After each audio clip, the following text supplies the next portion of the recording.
Hi అండి, ఈరోజు నేను తయారు చేసేది చుక్క కూర రైస్. ఇదిగోండి 4 కట్టలు చుక్క కూర, చిన్న కట్టలు అండి ఇవి. కడిగి ఇలా సన్నగా కట్ చేసుకున్నాను. 1 కప్పు బియ్యం అన్నం అండి. దీంట్లోకి శనగపప్పు, మినపప్పు, ఆవాలు, కొంచెం జీలకర్ర. మనం విడిగా పులిహోరలోకి వేయం కానీ దీంట్లోకి వేయాలి. పల్లీలు, మిరపకాయలు, కరివేపాకు, ఒక్కటే ఉల్లిపాయ, ఒక 5 పచ్చిమిరపకాయలు చీల్చినవి. ఇదే కారం, ఇంతేనండి. దీంట్లోకి చింతకాయ అండి, కొంచెం ఇంత ఒక పావు బద్ద, నిమ్మకాయ బద్ద అంత చింతకాయని ఇలా నీరు తీసుకున్నాం. కొంచెం పులుపుకి బాగుంటుంది టేస్ట్. చింతకాయ అయితేనే టేస్ట్ బాగుంటుంది, నిమ్మకాయది వేరే టేస్ట్ వస్తుంది. పసుపు, ఉప్పు, ఇంగువ అండి. నూనె. కొందరు అల్లం వెల్లుల్లి వేసుకుంటారు, నేను వేయకుండా చేద్దామని చేస్తున్నాను. ఇలా ట్రై చేశాను, బాగుంది అనిపించింది. వెరైటీగా ఎప్పుడు ఒకటే రైస్ కాకుండా పాలకూర రైస్ అని ఇవన్నీ కూడా చేస్తున్నారు. నేను ఇలా చేస్తున్నాను. ఇది కూడా చాలామంది చేస్తారు, చూశాను. నేను ఇంగు వేసి మనం పులిహోర చేసుకున్న టైప్లో చేద్దామని చేస్తున్నాను. జీడిపప్పు కూడా పైన వేయించి పోసుకోవచ్చు, బాగుంటుంది.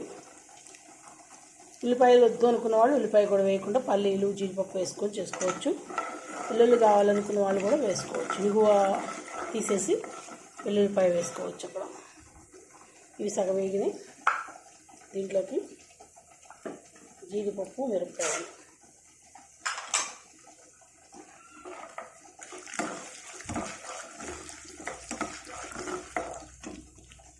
వెరైటీగా ఉంటుంది కదండి. లంచ్ బాక్స్లోకి పిల్లలకి కూడా వెరైటీ బాక్సుల్లో చేసేయచ్చు. ఇలా ఎప్పుడు ఒకటే మోడల్గా చేయడం. ఈసారి ఆనియన్ లెమన్ రైస్లా చేస్తాను. మా అమ్మ ఎప్పుడు మా మనవడికి చేసుకుంటుంది, చేసి చూపిస్తా. అది ఎంత బాగుందో నేను కూడా టేస్ట్ చేశాను. అంటే ఇదేం కాదు, వెరైటీగా ఉంది కొంచెం టేస్ట్. కొంచెం ఇంగు వేసుకుందాం. ఎక్కువ అక్కర్లేదండి, కొంచెం వేసుకుంటే సరిపోతుంది ఇంగువ. ఇప్పుడు ఆనియన్స్, పచ్చిమిర్చి, కరివేపాకు. పెద్దవాళ్ళు అయితే తినని వాళ్ళు ఉంటే తినవచ్చు, ఉల్లిపాయ కూడా వేయకపోయినా బాగానే ఉంటుంది. ఎప్పుడు ఇలా పచ్చడి ఇలా చేసుకునే కన్నా ఇలా చేస్తే బాగుంటుంది అనిపించింది, ఎందుకంటే చేస్తున్నాను. నాకు కొంచెం రిపేర్ ఉంది ఫోను, అందుకని సౌండ్ ఎక్కువ రావట్లేదు. కొంచెం చూడండి, సబ్స్క్రైబ్ చేయని వాళ్ళు చేయండి, కొంచెం లైక్ కొట్టండి ప్లీజ్.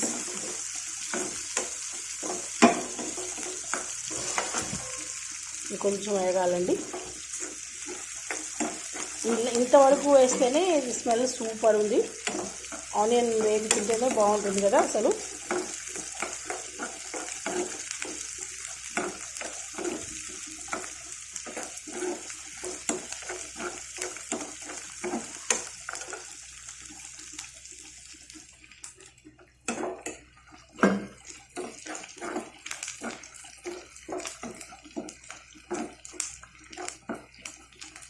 ఎందుకంటే టమాటా కూడా వేస్తున్నారు, ఆ పులుపు కాకుండా నేను ఈరోజు చింతకాయ పులుపులో చూపిస్తున్నాను. టమాటా వేస్తున్నారు కొందరు. ఇలా అదో టేస్ట్ ఉంటుంది, బాగుండదని కాదు, అదో రకం టేస్ట్, ఇది ఒక రకం టేస్ట్ అండి. ఇదండి చుక్కకూర వేసేస్తున్నాను. చుక్కకూర కడిగి ఉంటుంది కదా, ఆరబెట్టుకొని వేసుకుంటే ఆ తడి కూడా ఉండదు. కొంచెం కడిగి వెంటనే కడిగి వేయక కొంచెం కడిగా ఉంది.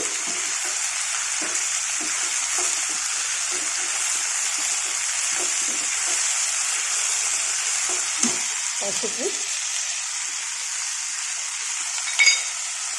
ఉప్పు చూసుకోవాలండి. చింతకాయలో కూడా ఉంది, చూసుకొని వేసుకోండి. ఆకుకూర కూడా కదా, తక్కువ పడుతుంది. మరీ పేస్ట్ లాగా ఉడకనీకండి, ఉల్లిపాయలు కూడా బాగుండదు. ఇంకా మీరు ఎక్కువ అక్కర్లేదు, మనకు పోపే వేగాలి.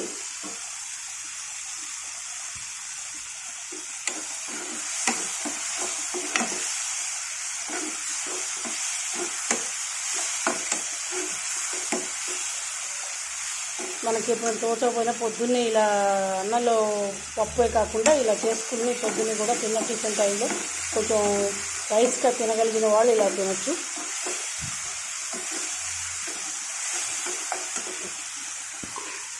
అన్నం వేసేద్దాం. కలిపి చూపిస్తాను ఒక్కసారి.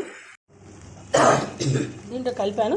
దీంట్లో కలిపిన తర్వాత కొంచెం ఇంత కూడా పట్టచ్చు, చూసుకొని వేసుకోండి. పులుపు తక్కువ వద్దు అనుకున్న వాళ్ళు, టమాటానే కావాలనుకున్న వాళ్ళు టమాటా కూడా వేసుకోవచ్చు.